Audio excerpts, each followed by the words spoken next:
សួស្តីបងប្អូនទាំងអស់គ្នាថ្ងៃនេះយើងមកជួបគ្នាទៀតហើយជួបថ្ងៃហ្នឹងជួបជាមួយនឹងអាដេណា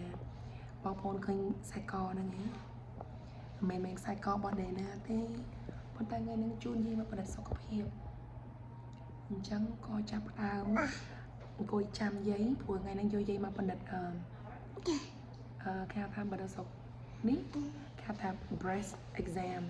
គឺបណ្ឌិតដោះដើម្បីរកមហារីកចឹងណាចា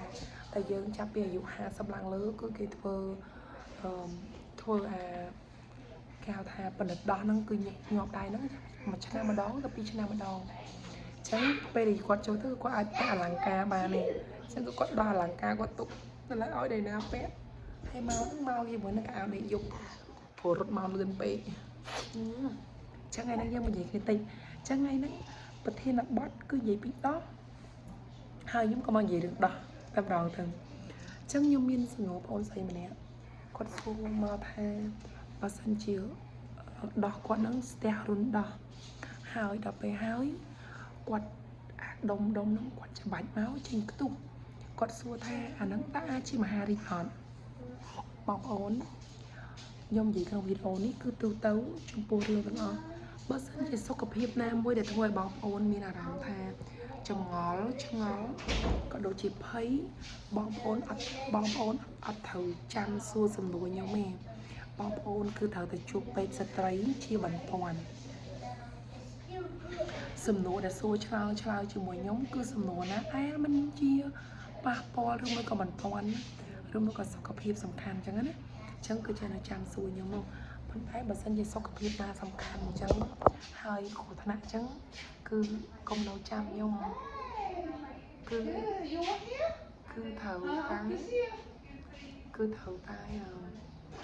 ទៅជួបពេទ្យភ្លាមអញ្ចឹងបើតាមខ្ញុំដឹងនៅស្រុកខ្មែរយើងគឺពេទ្យស្ត្រីក៏ដូចពេទ្យតកតងជាមួយនឹងសុខភាពបន្តពូជចាដោះស្បូវនេះនៅសុខភាពបន្តពូជឯនេះមានវៀតណាមមួយបងប្អូននេះវៀតណាមមកបណ្ឌិតដោះដែរ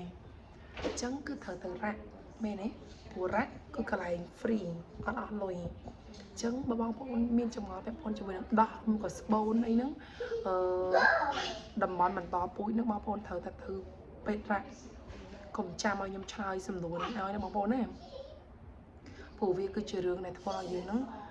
អាចប៉ះពាល់ធ្ងន់ធ្ងរអញ្ចឹងណាអញ្ចឹងឥឡូវខ្ញុំមកឆ្លើយជំនួយសំណួរយើងវិញជាទូទៅស្ទះរុនដោះគឺអត់ពាក់ព័ន្ធជាមួយនឹងខ្ទុះទេអូខេព្រោះរុនដោះគឺនៅខាងក្នុងអត់មានសើស្បែកនៅលើហើយស្ទះរុនដោះគឺពាក់ព័ន្ធតែជាមួយនឹងដុំប៉ុន្តែគឺអត់មានពាក់ព័ន្ធជាមួយនឹងខ្ទុះអញ្ចឹងបើសិនជាបងប្អូនមានខ្ទុះគឺដោយសារតែបងប្អូនសើស្បែកនៅខាងក្រៅឬមកក៏ត្បាវនៅខាងក្នុងស្ទះរុនដោះគឺអត់មានត្បាវទេអូខេគឺពាក់ព័ន្ធជាមួយនឹងតំបន់លំហូរអូខេអញ្ចឹងបើសិនជាដោះនឹងវាដុំហើយមានខ្ទុះគឺដោះនឹងមានត្បាវនៅខាងក្នុងមិនធ្វើមកស្ទះរុនដោះណាអញ្ចឹងខ្ញុំអាចឆ្លើយបានថាតើមហារីកឬមិនមហារីកគឺខ្ញុំឆ្លើយបានទេព្រោះសញ្ញានៃមហារីកមិនមែនមានន័យថាខ្ទុះតែក៏អាចមានមហារីកហើយមានខ្ទុះអញ្ចឹងមានពីរប្រភេទណាអញ្ចឹងបងប្អូនត្រូវទៅជួបពេទ្យរ៉ាក់ដំបូងបំផុតគឺយើងអត់មានលុយកាក់អីត្រូវទៅជួបពេទ្យរ៉ាក់គេនឹងបន្តដំណើរយើងទៅកន្លែងផ្សេងទៀតបងប្អូនណាចាអរគុណហើយកុំភ្លេចចែករំលែកវីដេអូនេះជួយអ្នកផ្សេងបានដឹងផងហើយក៏កុំភ្លេចចុចសញ្ញាកណ្ដឹងហើយក៏ជួយ comment ជាសំណួរឲ្យបានអ្នកផ្សេងដឹងទៀតផងចាអរគុណជម្រាបលា